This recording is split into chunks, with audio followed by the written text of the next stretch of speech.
Kristen and I don't speak right now. Luke and I are pretty, we can speak. It's a lot of times about the show. But yeah, Kristen and I, we have not spoken. Virtual reality. Hi, I'm Danny Murphy. And I'm Evan Real. And Evan, this has been one of the busiest weeks of our life in the most exciting way because we talked to so many dream people this week. So many people and so many stars across the reality TV universe. We chatted with Jesse from the Valley. My birthday twin. Danny's birthday twin. And if you guys are not watching the Valley, you absolutely should be, because I don't know about for you, Danny, but for me, it's kind of, for the moment, it's taken the crown from Vanderpump Rules. Like, I feel like I'm more invested in the Valley drama over Vanderpump Rules. It is appointment television. And I think that's might be indicative of Vanderpump taking a break while the Valley is just like popping off.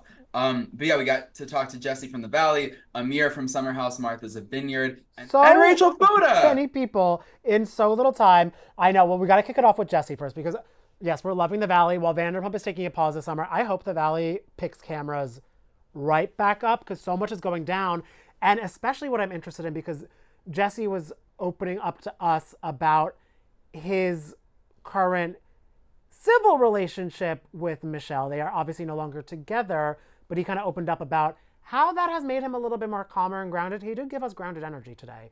And also what it has been like mixing, their plus ones. Yeah, because now they both have new partners in the mix, which is so interesting to see. I mean, I feel like it feels fast because right now we're seeing their marriage crumble on camera, but we have to remember that this was filmed last year, and Jesse was explaining to us how they stuck it through filming. Like, they, up until cameras went down, like they remained a couple, even if things weren't super healthy. And then 2 days after cameras went down, they were like, so maybe we should separate. After the cameras went down, Michelle stopped working with Scott, and I continued on working with Scott. And interestingly enough, I think it was episode 5, Scott and his wife joined us at Jack's bar for the viewing party.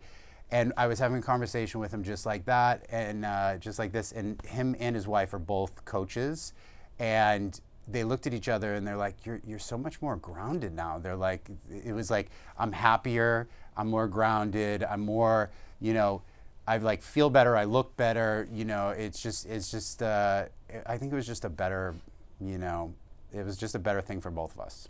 Yeah. It's interesting that you guys decided to call it quits, or, finally have that separation discussion after cameras went down. What would you say was like the breaking point or the aha moment where you're like, okay, it's a wrap. Even if I never thought I'd get divorced, like it's time to let this go. So I still am not like there yet. We have 5 episodes left, and there is a lot more that happens. Like, the season didn't end in episode 6 in the hallway. So you'll see this arc continue, and you'll see where I go, and you'll see where everybody else kind of goes. And it wasn't a decision. I mean, I still fought, I still fought in October when Michelle had the conversation with me, fought to keep it together. And then, we made a decision, like, we have this opportunity here with the show, like, we can't go out and all of a sudden we're separated. And then, so we continued to live together for like 6 months, which was a very unhealthy, very toxic, it was just very, very difficult to do. I mean, I didn't tell anyone. I told Jax on New Year's Day. And, we had spent Thanksgiving with them and a lot of time with them. And it was just an unhealthy environment, I think, for everybody, including Isabella. And but you'll see it play out. There's a lot more to come in the rest of the season. I'm kind of curious with this grounded Jesse. Mm-hmm. Are we grounded with Doute? Like, are you kind of like looking back, like, all right, well, the past is the past? I still have one foot up in the air. I'm not that grounded. No, Kristen and I don't speak right now. Luke and I are pretty, we can speak. It's a lot of times about the show. But yeah, Kristen and I, we have not spoken. We are in the same, we're at Jax's quite a bit, but we just don't have the relationship. And contrary to what Kristen will say, I mean, I used to go to Sir and drink with Jax when he first started bartending there. So I have known that crew for a very long time. Kristen was one of two of the girls at our baby shower with Brittany. So we've been friends with her. She's been to my house a million times. So it's unfortunate, but I also didn't think that she was going to come after my family. And I grew up in Boston. Family and friends that you love are the two things that you always stick up for. So it's unfortunate it worked out the way it did. And I mean, reflecting back on what happened and what is continuing to happen, when you're just filled with that much pain and that much disappointment and embarrassment of what's going on in your relationship, I don't regret what I did, but I let my sort of emotion overwhelm my logic, and I'm a really logical person, and that's what watching it back is kind of disappointing.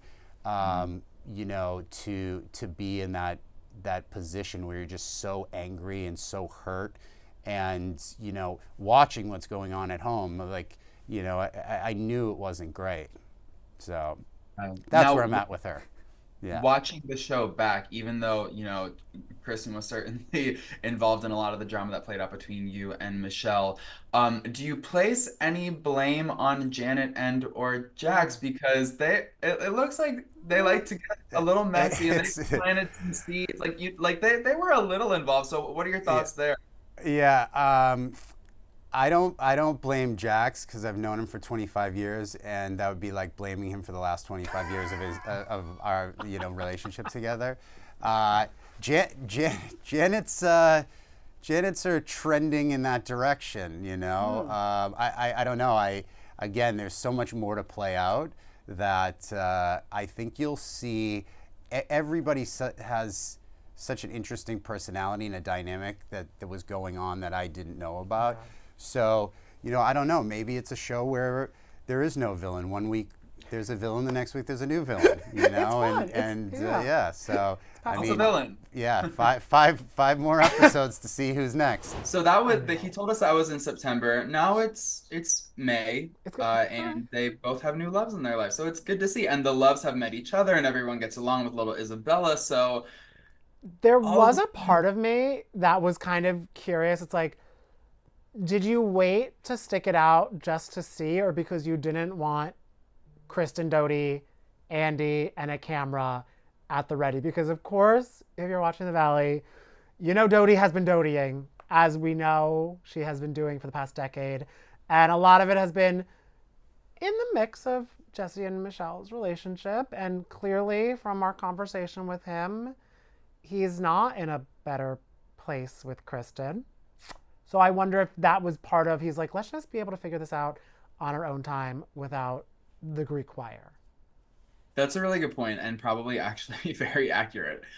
Because the Kristen Doute has been doing what she does best, which is creating an absolute shitstorm on the Valley, which is all the reasons why we love her, all the reasons why she is a legend in the reality TV space. Unfortunately, for Jesse, though, it definitely impacted him and Michelle throughout filming The Valley. But I was interested to know, and I was actually kind of interested in his response. When he told us, I needed to know, does he place any blame on Janet and or Jax for creating some of that drama? Because they were sprinkling little bits and bobbles everywhere they could. He just wasn't privy to it. And so I was wondering if maybe he had thoughts, feelings, opinions about Jax and Janet's involvement in his mess with Michelle, but he didn't a little really to Janet, but not really, which kind of stuff, because he just says, I've known Jax for 20 plus years.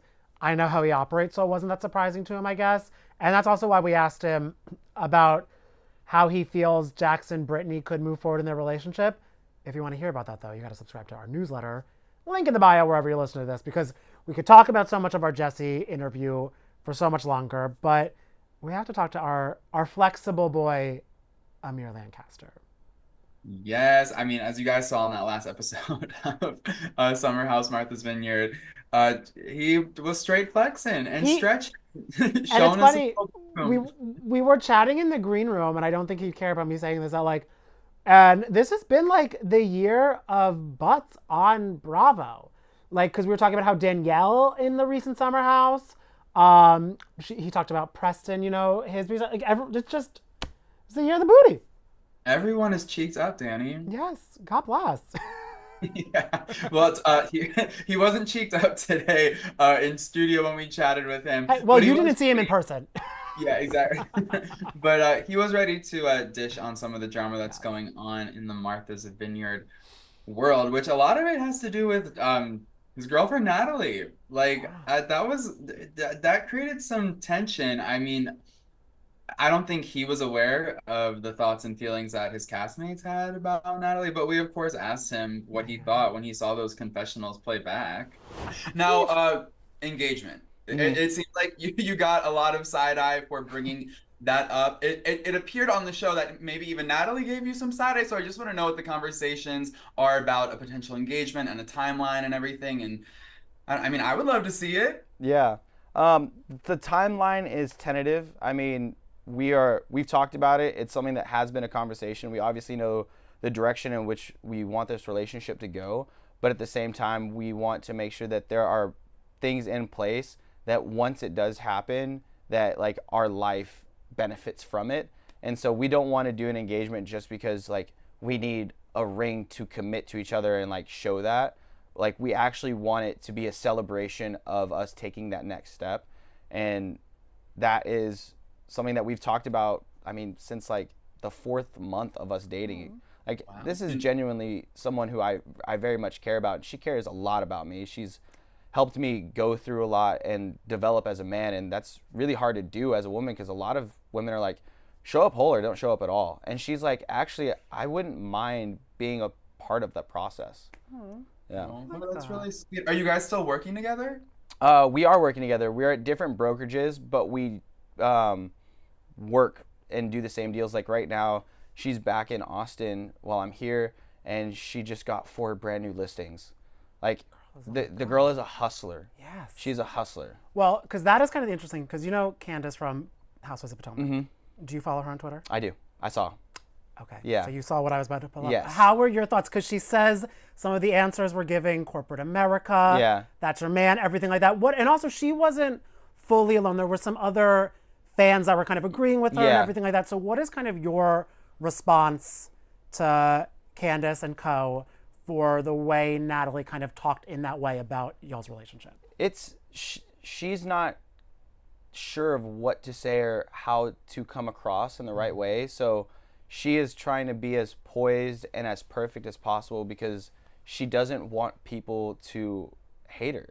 She doesn't want to be too vulnerable, but she doesn't also want to be too uptight. So she's doing the best that she can. And I really applaud her for that because she's here in support of me. She's not here to steal the spotlight. She's not here to do anything.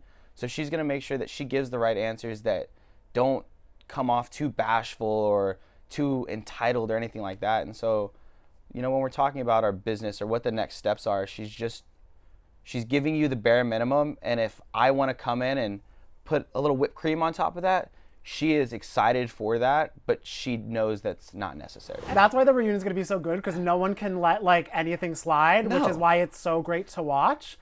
And also, I love too that you're watching Summer House Hamptons, and you and Wes seem to have such a bromance brewing.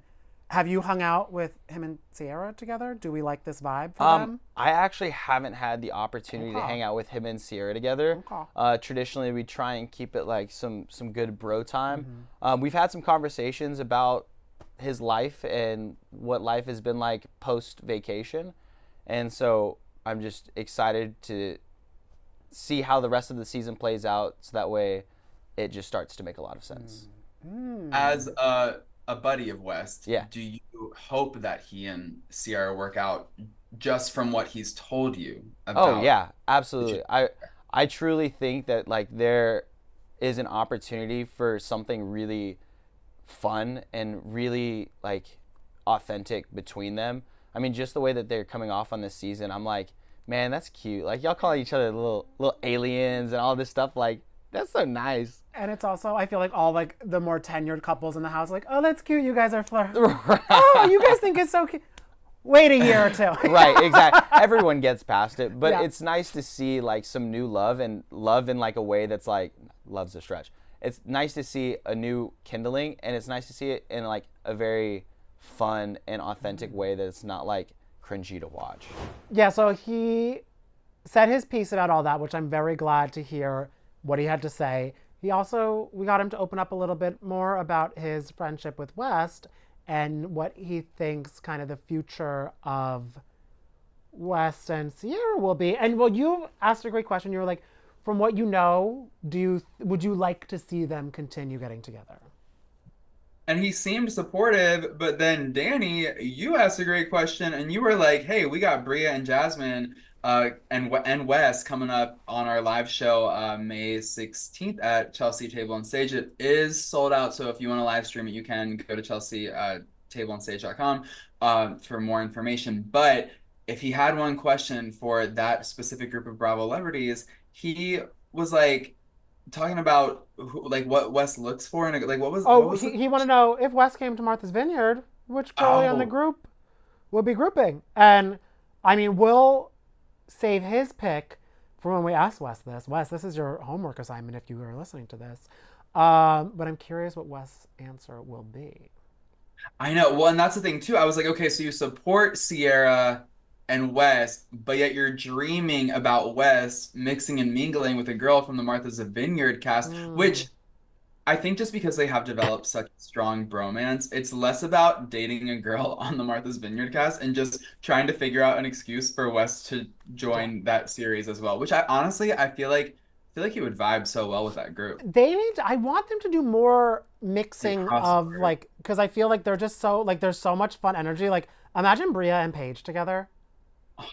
Oh my God. Imagine Milo with Paige and Amanda in the bed. Like, they would really have fun. I think even on Queens of Bravo, Paige commented like, I need to get in bed with these girls. Because like, there's a lot of bed scenes in Martha's Vineyard as well. And of course, that is Paige's favorite place to be. So I feel there is really a lot of space for some fun overlapping.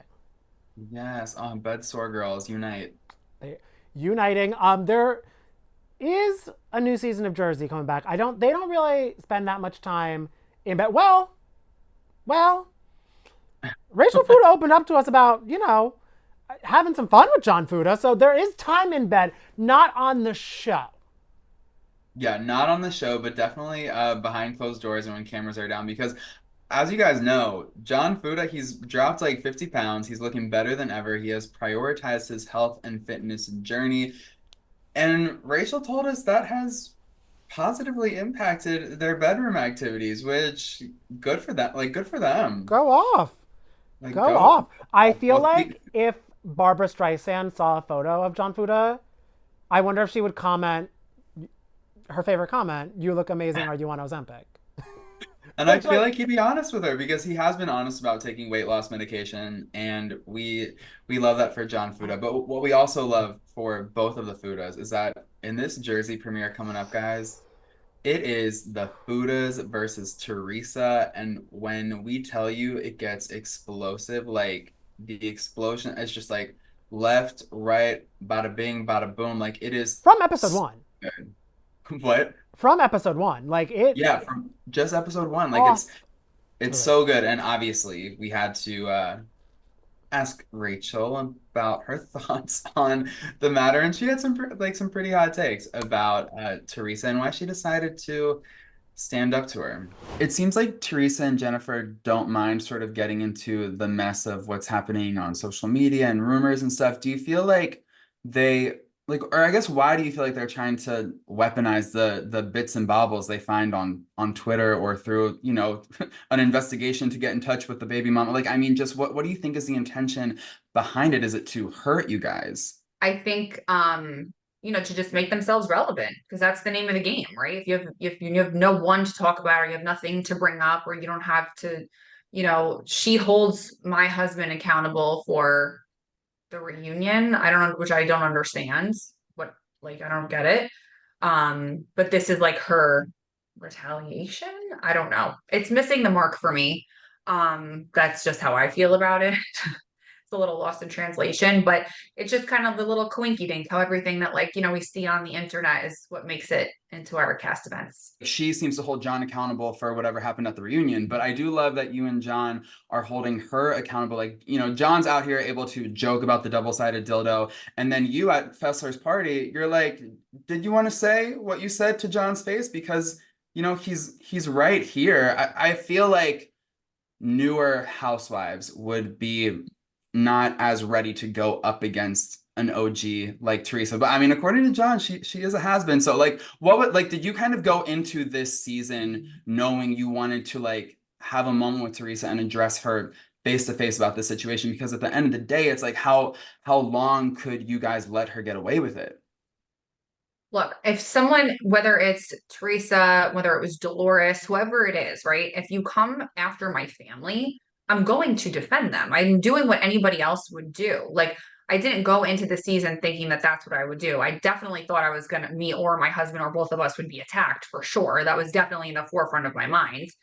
But I just think that it's to have a supportive husband in all of this, and for him to like just really be involved in a career choice that I made. I'm just grateful to have him by my side through all of it. With everything that you guys have been through just as a friend group, Danny and I are curious.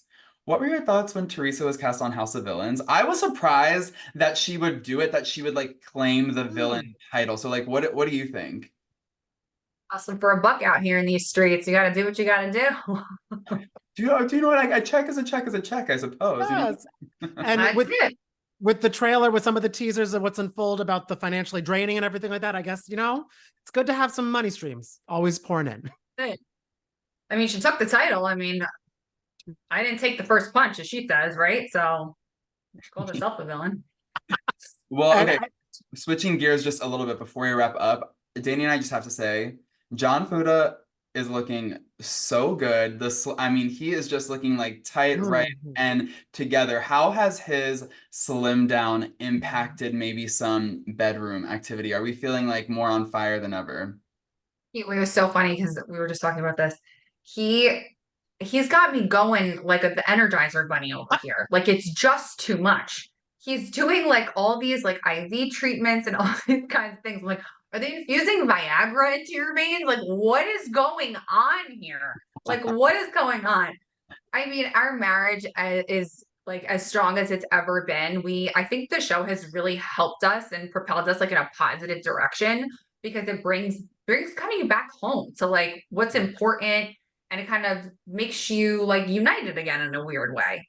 But I think that it definitely, his slim down has definitely improved our sex life. And not that it was ever like not, because he would like pin me to the cross, but it's he's one of those. Him and Joe Gorga, they're friends for a reason, you guys.